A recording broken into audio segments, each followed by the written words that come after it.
우리와 함께 하시며 우리와 동행하시는 주님, 내가 주님을 의지합니다. 이렇게 찬양으로 고백하겠습니다. 내가 늘 의지하는 예수, 나의 상처 입으신 영을 불쌍하게 여기사 위로하여 주시니 기쁘신 나의 좋은 친구, 주의 손 의지하고 살 때 나를 해할 자가 없도다.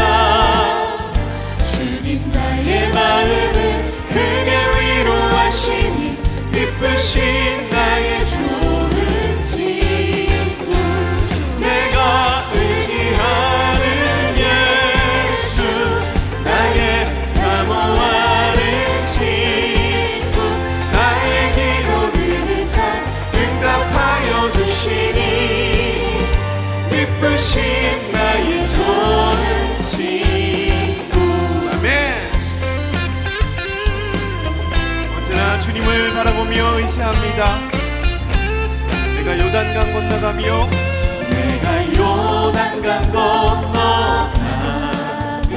남이 두려워서 떨 때도 주가 인도하시니 어찌 두려워하냐. 기쁘신 나의 주. 4절 이후 천국에 올라가 이후 천국에 올라가서 모든 성도들과 다 함께 우리를 구하신 주를 찬양하리라. 기쁘신 나의 좋은 친구, 내가 의지하는 예수, 나의 사모하는 친구, 나의 기도 들으사 응답하여 주시니 기쁘신 나의 좋은 내가 의지하는 내가 의지하는 예수, 나의 사모하는 친구, 나의 기도 들으사 응답하여 주시니 기쁘신 나의 좋은 친구. 할렐루야. 우리와 함께 하시는 주님 찬양합니다. 우리의 영원한 소망의 이름, 기쁨의 이름, 구원의 이름을 이 시간 우리 함께 선포하며 나아가기 원합니다. 박수면서 함께 찬양하겠습니다. 슬픈 마음 있는 사람,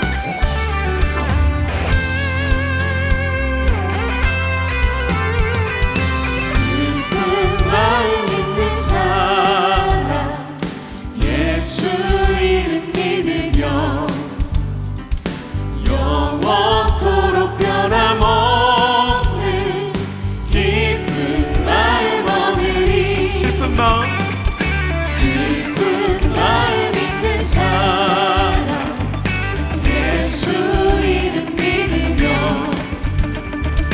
영원토록 변함없는 기쁜 마음 얻으리. 예수의 이름은 세상의 소망이요, 예수의 이름은 천국의 기쁨일세.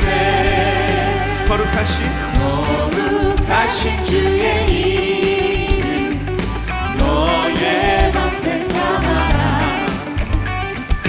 환난 시험 당할 때에 주께 존귀하신 그 이름,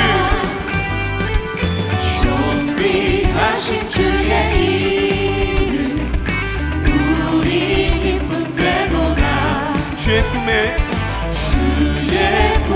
안길 때 기뻐 찬송 부르리. 예수의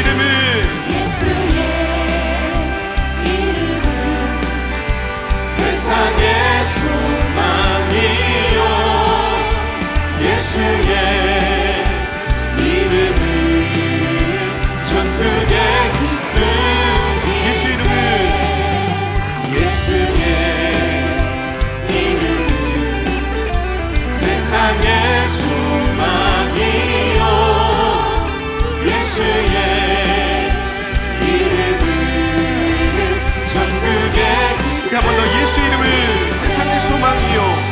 예수의 이름은 세상의 소망이요 예수의 이름은 천국의 이름일세.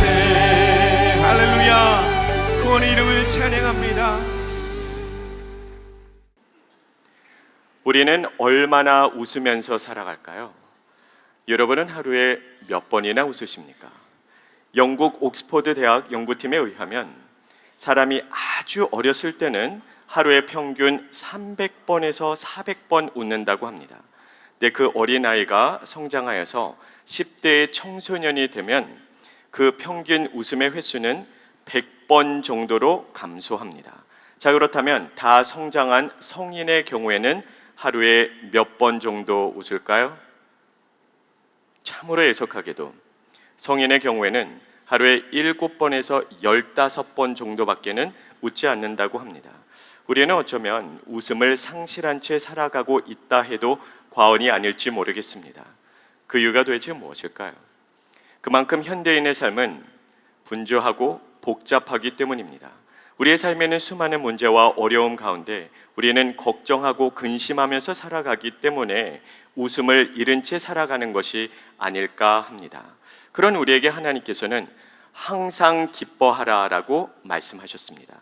하나님께서는 우리의 신앙생활을 멋진 축제가 되도록 디자인하셨기 때문입니다. 자, 그렇다면 우리의 삶에 사라진 웃음을 어떻게 되찾아올 수 있을까요? 오늘의 본문 말씀을 중심으로 우리가 함께 생각해 보기를 원합니다. 오늘의 본문 말씀 창세기 21장에 보면 활짝 웃고 있는 사라의 모습을 발견하게 됩니다. 그녀는 하나님께서 나로 웃게 하셨다라고 고백을 하고 있습니다. 그녀의 삶에 도대체 무슨 일이 있었던 것일까요? 오늘의 본문 말씀을 통해서 우리가 함께 살펴보기를 원합니다. 그리고 이 말씀을 통하여 우리 지구촌 교회 각 가정마다 하나님만이 주실 수 있는 참된 밝은 웃음이 차고 넘쳐나기를 예수님의 이름으로 축복합니다. 그렇다면 우리의 삶에 사라져버린 웃음을 되찾기 위해서 하나님께서 우리에게 주시는 그 첫 번째 메시지는 과연 무엇일까요? 우리 화면을 통해서 다 같이 한 목소리로 읽겠습니다. 하나님의 말씀을 의지하세요. 하나님은 약속을 지키시는 분입니다. 그러므로 하나님께서 말씀하셨다면 그 말씀은 반드시 이루어질 것입니다. 오늘의 본문 말씀은 하나님의 신실하심을 다음과 같이 증언하고 있습니다. 오늘의 본문 말씀 1절 우리 화면을 통해서 다 같이 한 목소리를 읽겠습니다.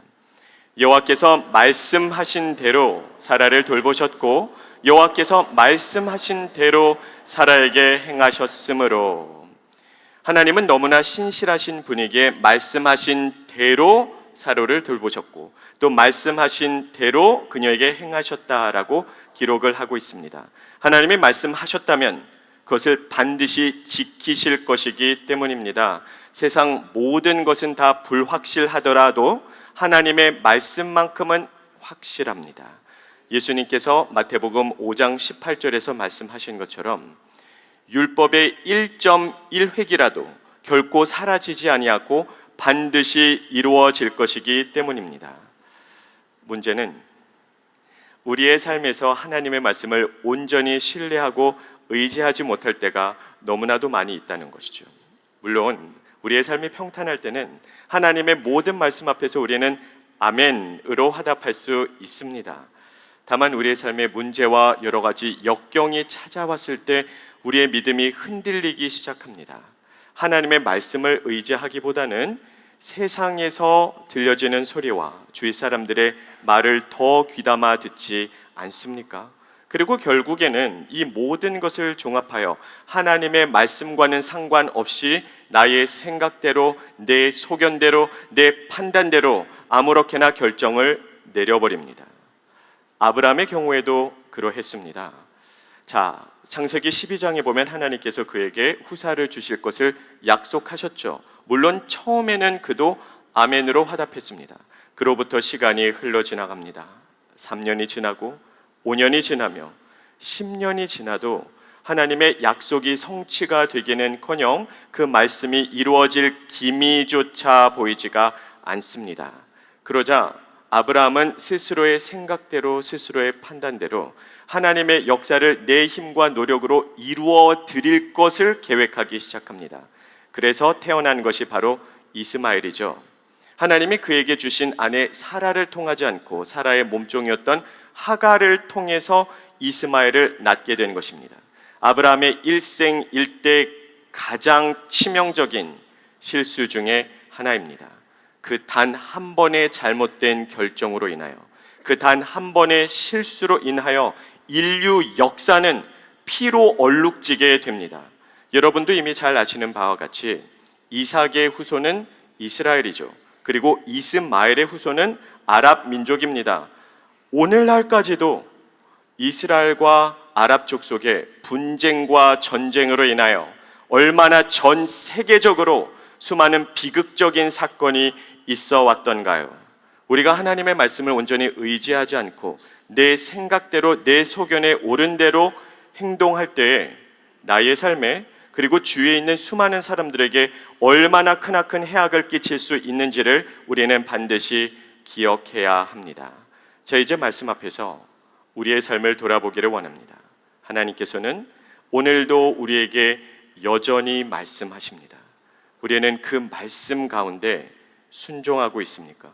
그 말씀을 의지하고 신뢰하고 있습니까?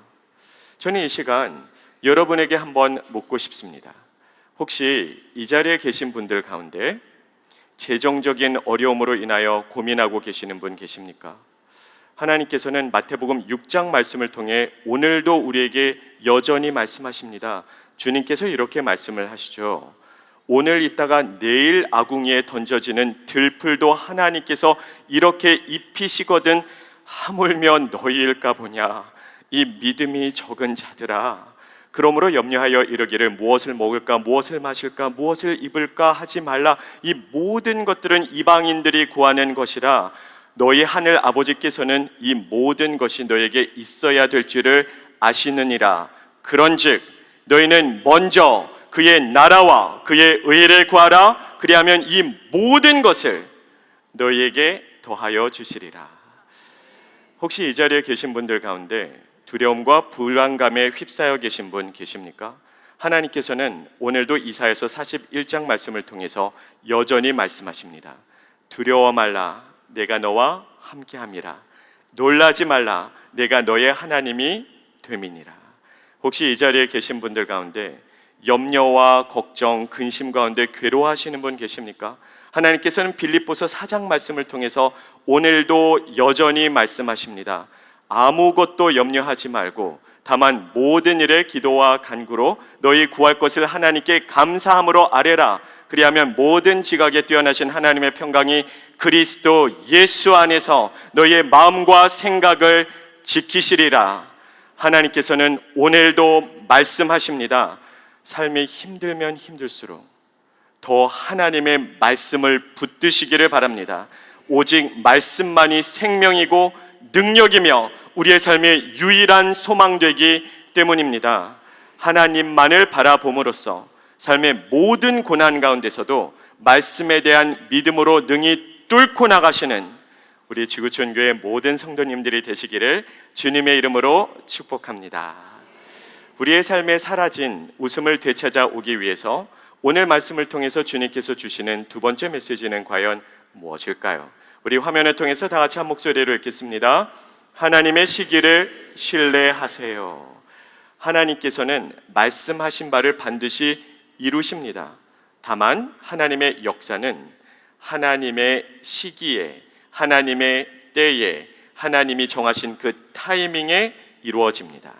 오늘의 본문 말씀은 하나님의 타이밍이 얼마나 중요한지를 다음과 같이 설명하고 있습니다. 오늘의 본문 말씀 2절 화면을 통해서 다 같이 한 목소리로 읽겠습니다.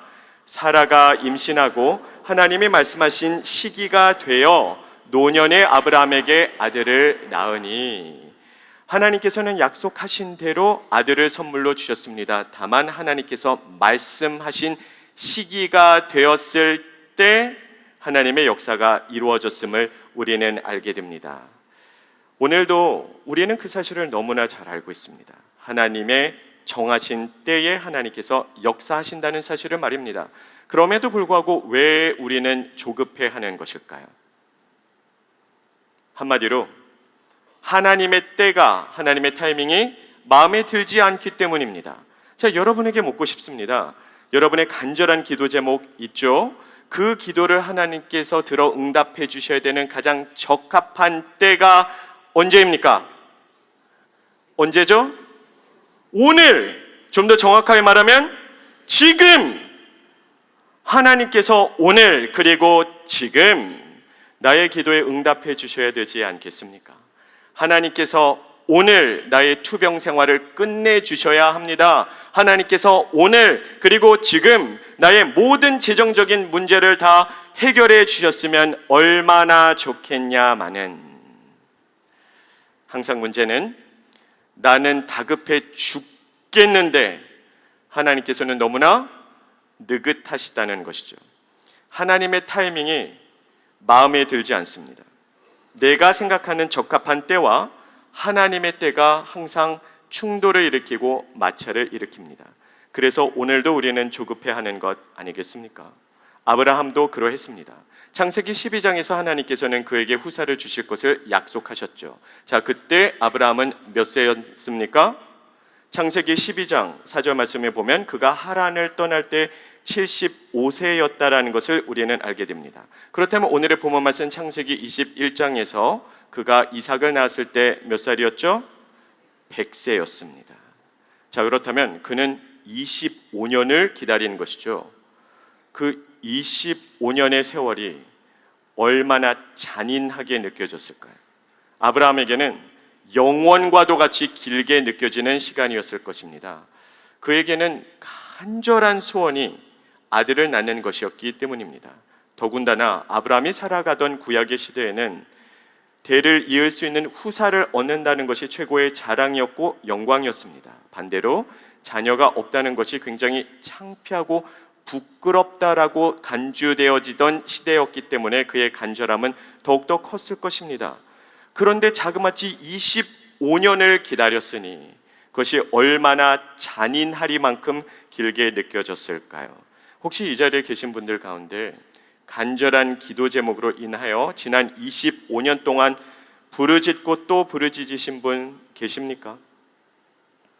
그렇다면 아브라함의 심정을 누구보다도 잘 이해하시겠죠. 그렇다면 이 시점에서 우리가 잠시 멈춰서서 다음과 같은 질문을 던져봐야 됩니다. 도대체 왜 하나님께서는 아브라함을 25년이나 기다리게 하셨을까요?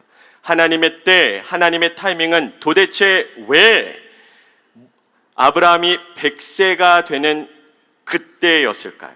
자, 여러분에게 묻고 싶습니다. 누군가가 여러분에게 이 질문을 했다면 여러분 같으면 뭐라고 답하시겠습니까? 이 질문에 대한 가장 성경적인 답은 다음과 같습니다. 하나님께서 아브라함을 25년 기다리게 하신 이유는 그가 100세가 되는 바로 그때가 하나님의 뜻이 온전히 이루어지는 때이기 때문입니다. 참 너무나도 원론적인 이야기처럼 들리지 않습니까? 이게 도대체 무슨 뜻일까요? 하나님께서 저와 여러분의 삶을 이끌어 가시는 데 있어서는 반드시 두 개의 목적을 이루어 나가십니다. 첫 번째 목적은 하나님의 영광이고 두 번째 목적은 우리의 성숙입니다. 자, 그렇다면 하나님의 영광을 먼저 살펴볼까요?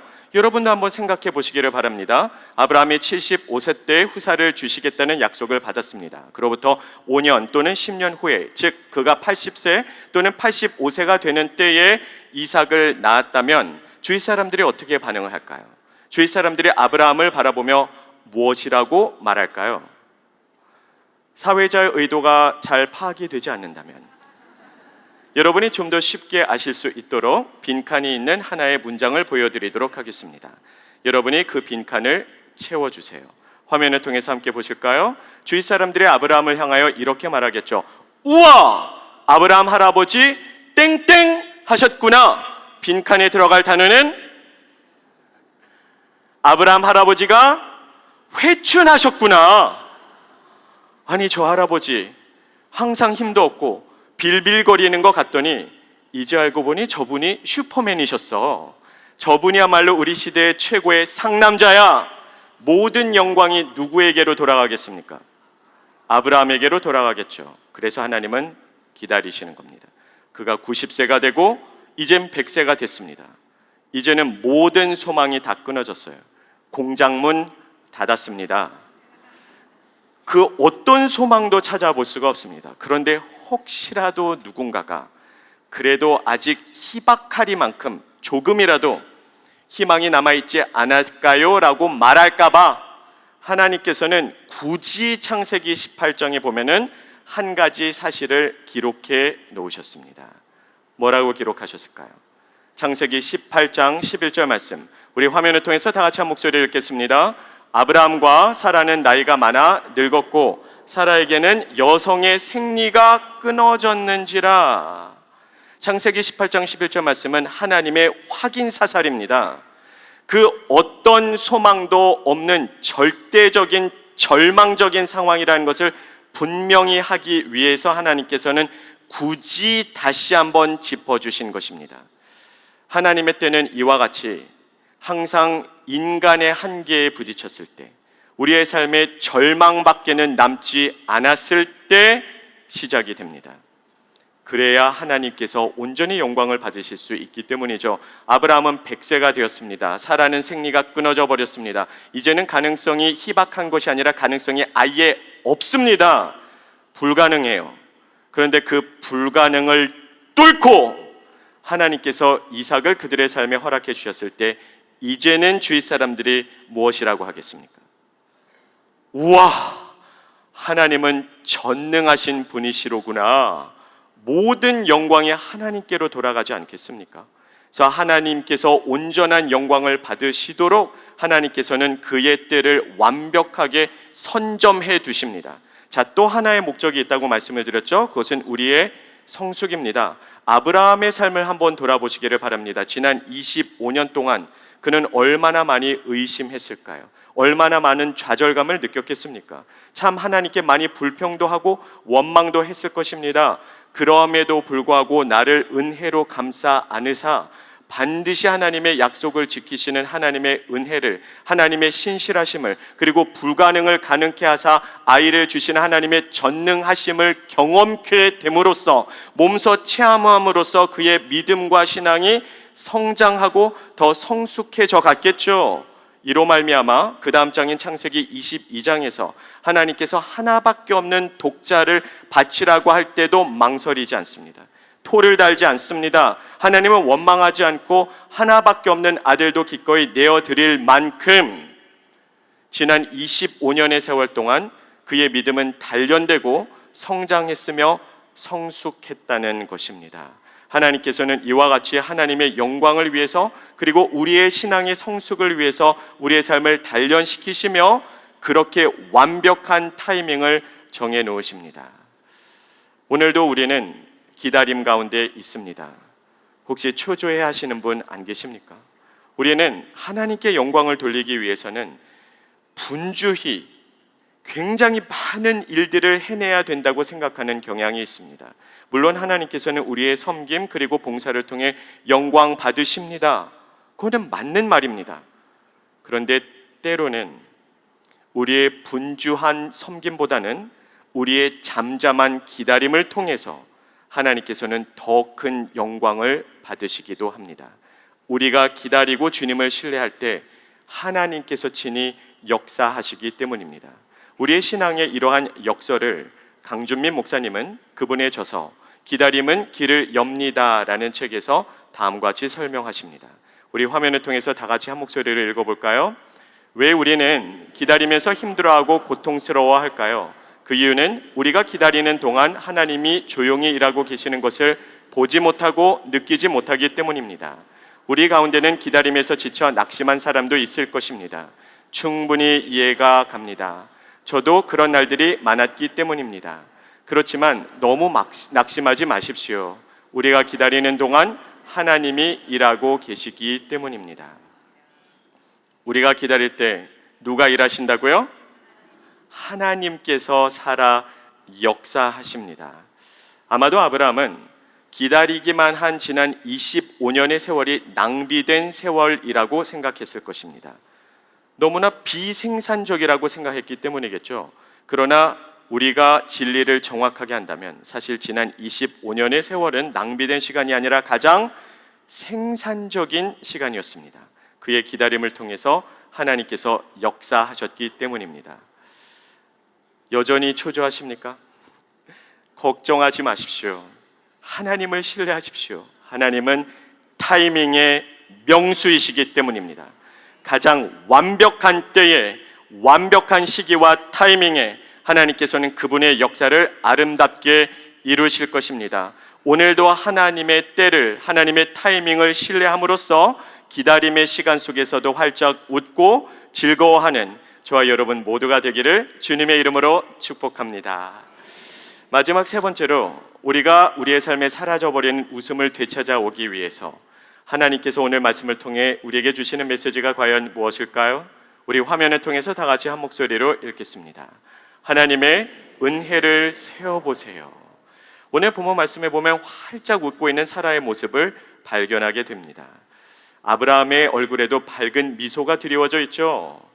자, 그들은 왜 그토록 활짝 웃고 있었던 것일까요? 사라는 다음과 같이 고백을 합니다. 오늘의 본 말씀 6절, 우리 다 같이 한 목소리를 읽겠습니다. 사라가 이르되 하나님이 나를 웃게 하시니 듣는 자가 다 나와 함께 웃으리로다. 하나님께서 친히 나로 웃게 하셨다라는 겁니다. 그래서 내가 웃는데 이 소식을 전해 듣는 모든 사람들이 나와 함께 웃을 것이라고 사라는 고백을 합니다.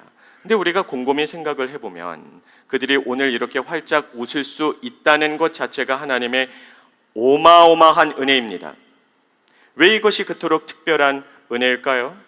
그들은 이삭이라고 하는 소중한 선물을 받을 자격이 조금도 없었기 때문입니다. 우리는 아브라함을 믿음의 조상이라고 부르죠. 이것은 굉장히 의미 있고 대단한 칭호입니다.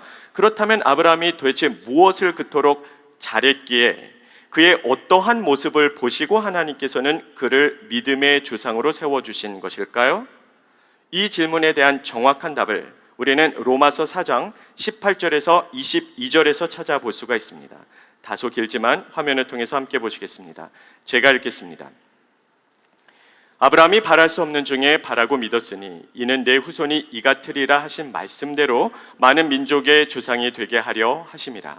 그가 100세나 되어 자기 몸이 죽은 것 같고 사라의 태가 죽은 것 같음을 알고도 믿음이 약하여지지 아니하고 믿음이 없어 하나님의 약속을 의심하지 않고 믿음으로 견고하여져서 하나님께 영광을 돌리며 약속하신 그것을 또한 능히 이루실 줄을 확신하였으니 그러므로 그것이 그에게 의로 여겨졌느니라. 아멘. 그는 이제는 사라가 아이를 낳는 것이 불가능하다는 것을 알고도 하나님을 믿었으니 그 믿음을 하나님께서는 의로 여겨주셨다라고 기록이 되어 있습니다. 자, 이 말씀만 읽으면 아브라함의 신앙이 정말 대단해 보이지 않습니까? 그렇다면 아브라함의 신앙이 정말로 그토록 강하고 견고했던 것일까요? 전혀 그렇지 않다는 것을 아브라함의 삶을 추적해보면 우리는 확실하게 알 수가 있습니다. 자, 먼저 창세기 16장으로 한번 가볼까요? 이미 말씀드렸다시피 그는 하나님의 말씀을 온전히 신뢰할 수가 없었어요. 의심했습니다. 그래서 자기의 힘과 노력으로 이스마엘을 낳아버리지 않습니까?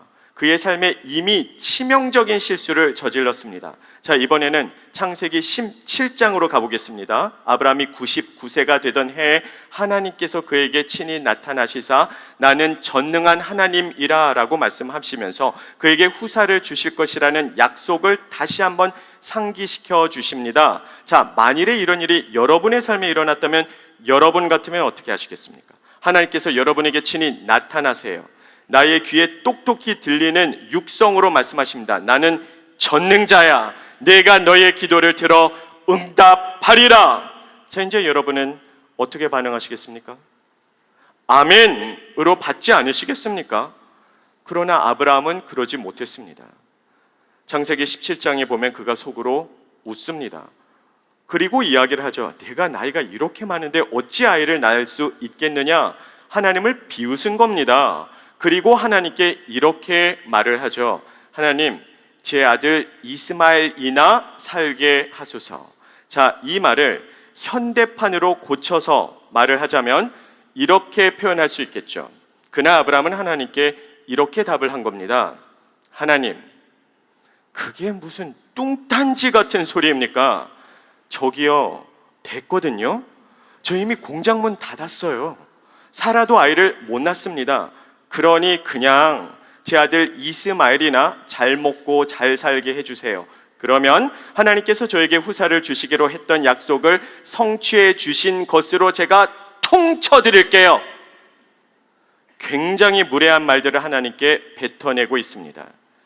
믿음은 조금도 찾아볼 수 없고 그 가운데 불신만이 남아있을 뿐이죠. 자, 이번에는 창세기 18장으로 한번 가보겠습니다. 3명의 나그네가 방문을 하죠. 그리고 내년 이맘때쯤 너희가 아들을 낳게 되리라고 하나님의 말씀을 대언해 줍니다.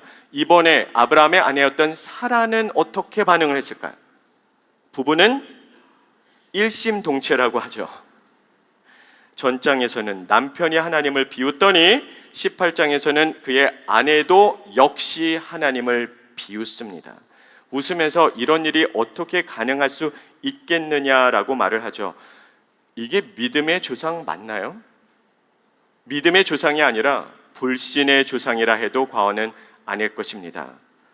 그런데 결국 오늘의 본문 말씀 창세기 21장에 보면 하나님께서는 약속하신 대로 신실하게 말씀대로 행하사 이삭을 주시죠. 한마디로 요약을 하자면 그들의 믿음이 투철했기 때문에 하나님께서 이 역사를 이루어 주신 것이 아니라는 겁니다. 전적인 하나님의 은혜로 이삭을 선물로 주셨음을 우리는 알게 됩니다. 정리를 해볼까요? 아브라함의 믿음이 견고했기 때문이 아니라 흔들리고 무너져 내리는 그의 믿음을 하나님께서 견고히 붙들어 주셨기 때문이요, 아브라함의 신앙이 위대했던 것이 아니라 위대하신 하나님께서 그의 신앙의 여정을 이끌어 주셨기에 그는 믿음의 조상이 될 수 있었다는 겁니다. 우리의 삶을 돌아보겠습니다. 우리가 여기까지 오는데 우리가 뭘 잘한 게 있나요? 우리가 잘한 것은 딱 한 가지입니다. 우리는 사고 치는 것을 참 잘합니다. 오늘은 여기서 사고치고 내일은 저기서 사고치게 될 것입니다. 그동안 얼마나 많이 하나님을 의심했으며 신앙의 회의를 느꼈고 불평하고 원망했습니까? 그러나 전적인 하나님의 은혜로 하나님께서 우리를 감싸 안아 주시사 오늘 예배자로 세워주시지 않으셨습니까? 그리고 하나님의 열심과 섭리와 은혜 가운데 언젠가는 최후 승리의 자리에 저와 여러분을 우뚝 세워 놓고야 말 것입니다. 이것이 하나님의 열심이고 섭리이며 은혜입니다. 자, 이러한 사실을 기억한다면 오늘도 우리는 하나님의 은혜를 누리며 기뻐하고 감사할 수 있지 않겠습니까? 오늘의 메시지를 총정리하는 시간을 갖도록 하겠습니다. 첫 번째로 하나님은 말씀을 지키시는 분이심을 우리는 배웠죠. 그것을 통해 하나님의 신실하심을 알게 되었습니다. 하나님의 타이밍은 완벽하다는 것을 알게 되었습니다. 하나님의 지혜로우심에 대해서 배운 것입니다. 마지막 세 번째로 하나님은 언제나 은혜를 부어주시는 분이심을 알게 되었습니다. 하나님의 자비로우심을 우리는 깨닫게 된 것이죠. 그렇다면 다시 원점으로 돌아가서 서두에서 여러분에게 드린 질문을 드리도록 하겠습니다. 우리의 삶에 사라져버린 웃음을 어떻게 우리는 되찾아올 수 있을까요? 어떻게 하나님께서 디자인하신 대로 우리는 축제의 삶을 누리며 항상 기뻐할 수 있겠습니까? 만일에 이 똑같은 질문을 아브라함에게 한다면 그는 과연 무엇이라고 답할까요? 자, 여기서부터가 중요합니다.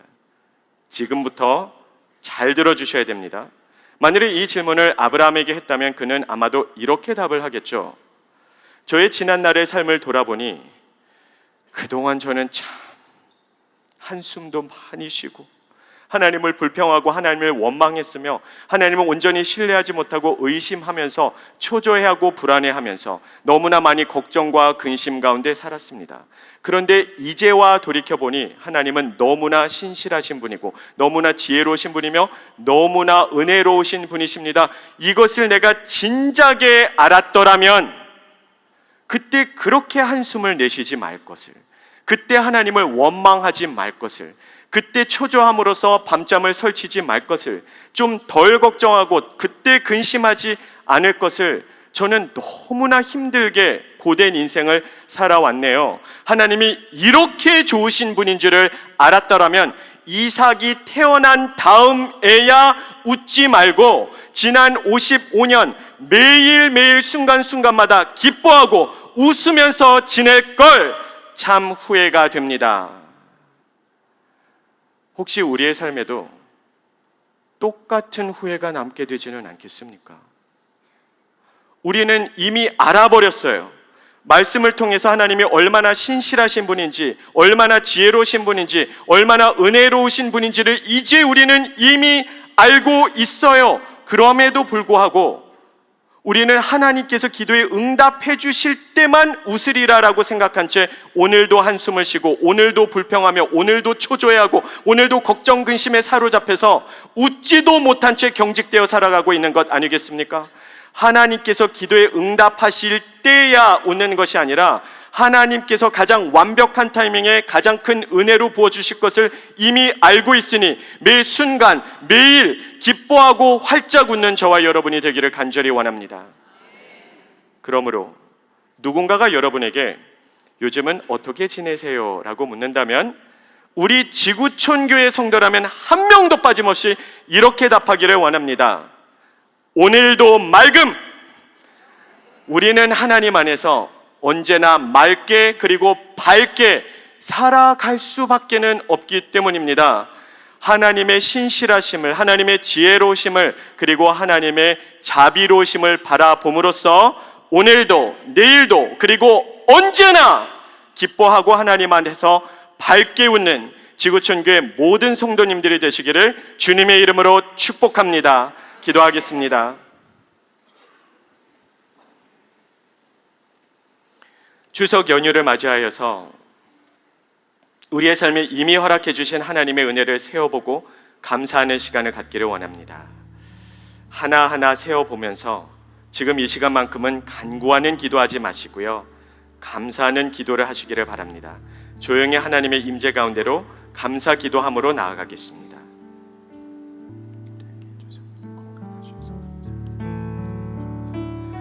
살아계신 아버지 하나님, 우리를 구원해 주셔서 감사합니다. 우리와 함께 해 주셔서 감사합니다. 오늘도 우리를 포기하지 않아 주셔서 감사합니다. 우리에게 아름다운 가정을 허락해 주셔서 감사합니다. 우리에게 이렇게 좋은 교회 식구를 허락해 주셔서 감사합니다. 추석을 맞이하여 인사드릴 수 있는 부모님을 허락해 주셔서 감사합니다. 부모님이 이미 소천하셨다면 천국의 소망으로 인하여 오늘도 낭망치 않고 기뻐할 수 있게 해주셔서 감사합니다. 무엇보다도 하나님께서 우리의 아빠 되어 주셔서 참 감사합니다. 감사하며 예수님 이름으로 기도합니다. 아멘. 다 같이 자리에서 일어나셔서 우리 받은 말씀을 결단하며 찬양으로 나아가시겠습니다. 기뻐하며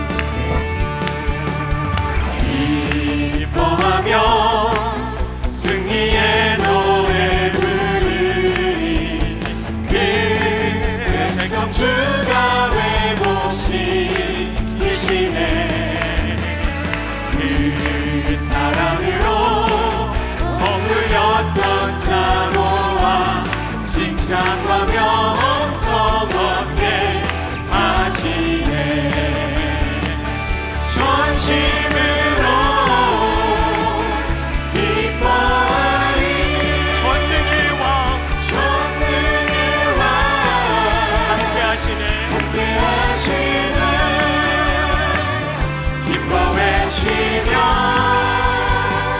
주께 두 손 들이 춤을 추며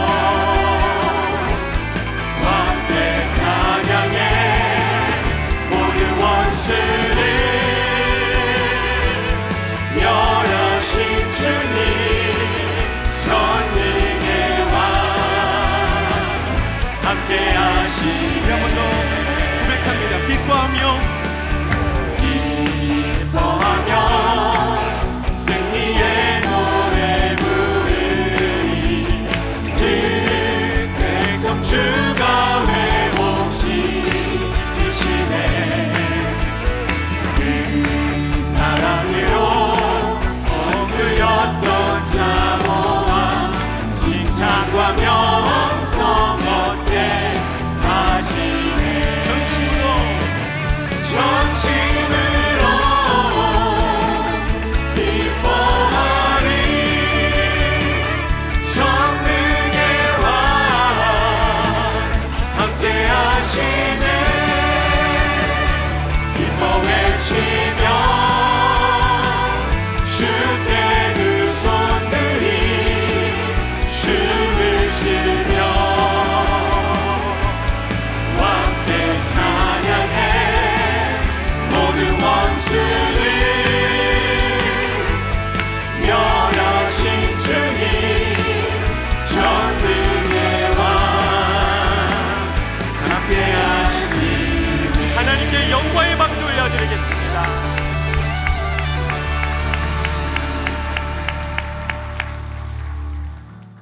이제는 우리 주 예수 그리스도의 십자가의 은혜와 하나님의 그 크신 사랑과 성령님의 감화 감동하심 또 교통하심이 오늘도 우리의 삶의 은혜로 꽉꽉 채우시사 언제나 밝게 웃게 하시는 하나님을 바라봄으로써 오늘도 감사하고 기뻐하기를 선택하는 모든 성도들에게 이제부터 영원까지 항상 함께 하시기를 축원합니다.